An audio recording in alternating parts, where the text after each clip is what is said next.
Neat ಪರೀಕ್ಷೆನ ಸರಿಯಾಗಿ ನಡೆಸೋಕ್ಕಾಗಿಲ್ಲ. ಯಾರಿಗೆ ಕೇಳಿದರೆ ಅದು ರಾಷ್ಟ್ರೀಯ ಪರೀಕ್ಷಾ ಸಂಸ್ಥೆಗೆ. ಹೀಗಾಗಿ ಅಲ್ಲಿಂದ ಶುರುವಾದಂತಹ ಪ್ರಮಾದಗಳು ಎಲ್ಲಿ ತನಕ ಹೋಗಿ ಮುಟ್ತು ಅಂತ ನೀವೆಲ್ಲ ನೋಡಿದ್ರಿ. ಈಗ ಕೋಟೆ ಕೊಳ್ಳೆ ಹೊಡೆದ ಮೇಲೆ ದಿಣ್ಣೆ ಬಾಗಿಲು ಹಾಕಿದ್ರು ಅಂತಾರಲ್ಲ, ಹಾಗೆ ಈಗ ಸರ್ಜರಿಯನ್ನು ಮಾಡ್ತಾ ಇದ್ದಾರಂತೆ ರಾಷ್ಟ್ರೀಯ ಪರೀಕ್ಷಾ ಸಂಸ್ಥೆಯಲ್ಲಿ. ಸರ್ಜರಿ ಈಗ ಮೇಜರ್ ಸರ್ಜರಿ ಅಂತೆ. 47 ಅಧಿಕಾರಿಗಳ ತಲೆದಂಡವನ್ನು NTA ಮಾಡಿದೆ. ಇನ್ನಷ್ಟು ಅಧಿಕಾರಿಗಳ ವಿರುದ್ಧ ಕ್ರಮ ಕೈಗೊಳ್ಳುವ ಸಾಧ್ಯತೆ ಇದೆ.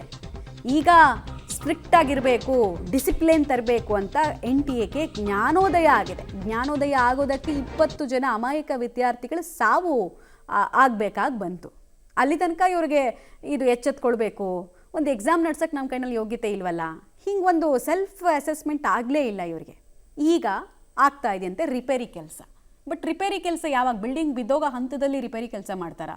ಕಂಪ್ಲೀಟ್ ಬುಲ್ಡೋಸ್ ಮಾಡಬೇಕಷ್ಟೇ. ಬಿಲ್ಡಿಂಗ್ ಬಿದ್ದೋಗೋ ಹಂತದಲ್ಲಿ ರಿಪೇರಿ ಕೆಲಸ ಮಾಡಲೇಬಾರ್ದು, ರಿನೋವೇಷನ್ ಮಾಡಬಾರ್ದು. ಅದಕ್ಕೊಂದು ಕಾಲಘಟ್ಟ ಇರುತ್ತೆ.